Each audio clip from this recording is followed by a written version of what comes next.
झणझणीत अशी मिसळपाव घरच्या घरी अगदी सोप्या पद्धतीने कशी बनवायची ते आज आपण आजच्या व्हिडिओमध्ये बघणार आहोत। तर इथे बघा मिसळला रंग किती सुरेख आला आहे व चवीलाही भन्नाट झाली आहे। चला तर मग कशी बनवायची ते बघूया।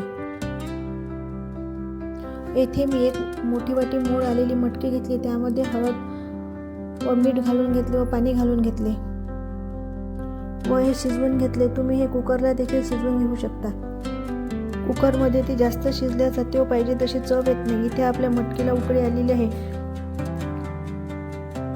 तर आता आपण वाटण कसं बनवायचं ते बघू। येथे मी 7 ते 8 लसूण पाकळ्या, आलं, थोडंसं खोबरं बारीक कापून घेतलं व खडा मसाला घेतला व बारीक कापलेला कांदा घेतला। खडा मसाला थोडा कमीच घ्यायचा व एक टोमॅटो कापून घेतला। आता आपण मसाला भाजून घेऊ। प्रथम एका पॅनमध्ये तेल गरम करून घ्यायचे, त्यामध्ये कांदा टाकायचा व कांदा भाजून घ्यायचा। कांदा थोडा भाजत आल्यानंतर त्यामध्येच खोबरे घालून घ्यायचे व ते देखील भाजून घ्यायचे। गॅसवर छान खरपूस होतपर्यंत भाजायचे। त्यानंतर यामध्ये खडा मसाला टाकून द्यायचा व तोही भाजून घ्यायचा। खडा मसाला थोडा कमीच घ्यायचा, कारण आपण त्याला रस्सा बनवतो। जास्त खड्या मसाल्यामुळे त्याला वेगळीच चव येते। त्यानंतर त्यामध्ये आलं व लसूण घालून घ्यायचे व तेही यामध्ये परतवून घ्यायचे। जास्त खडा मसाला घातल्यामुळे जळजळ होते। त्यानंतर हे सर्व वाटण मिक्सरच्या भांड्यामध्ये काढून घ्यायचं व त्याचं वाटण बनवून घ्यायचं।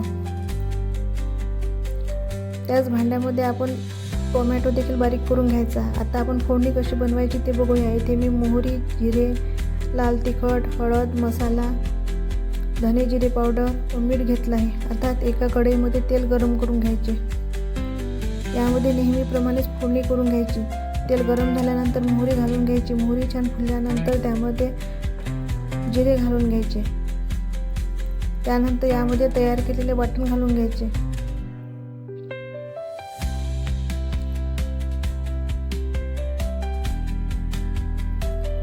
व वाटण छान तेल सुटतपर्यंत भाजून घ्यायचे।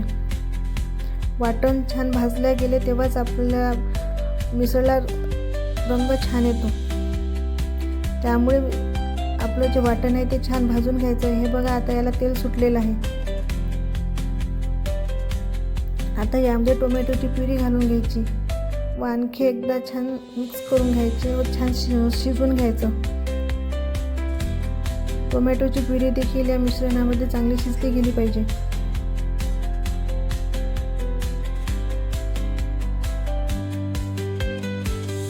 आता यामध्ये मसाला घालून घ्यायचा, लाल तिखट घालून घ्यायचं, थोडासा गोडा मसाला घालून घ्यायचा, हळद घालून घ्यायची व सर्व मिश्रण छान मिक्स करून घ्यायचं।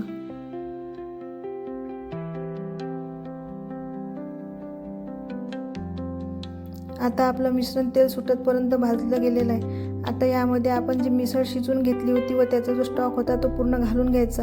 हे आपण सोप्या पद्धतीने करत आहोत, नाही तर काही ठिकाणी मिसळ वेगळी शिजवल्या जाते व रस्सा हा वेगळा बनवला जातो। आता यामध्ये पाणी घालून घ्यायचं व आता वरून मीठ घालायचं, एकदा मिक्स करून घ्यायचं व याला छान दणकून उकळी काढून घ्यायची।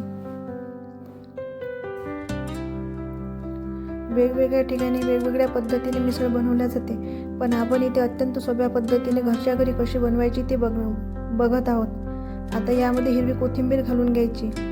आता आपल्या मिसळला रंग छान आलेला आहे। हे बघा किती सुरेख दिसत आहे। आता आपण सर्व करूया। काही ठिकाणी यामध्ये बटाट्याची भाजी देखील बनवली जाते, पण आपण इथे घरच्या घरी सोप्या पद्धतीने बनवत आहोत। आता एका बाउलमध्ये सर्व करण्यासाठी मिसळ काढून घ्यायची, त्यावर कोथिंबीर व कांदा घालून घ्यायचा व यावर फरसाण घालून घ्यायचे।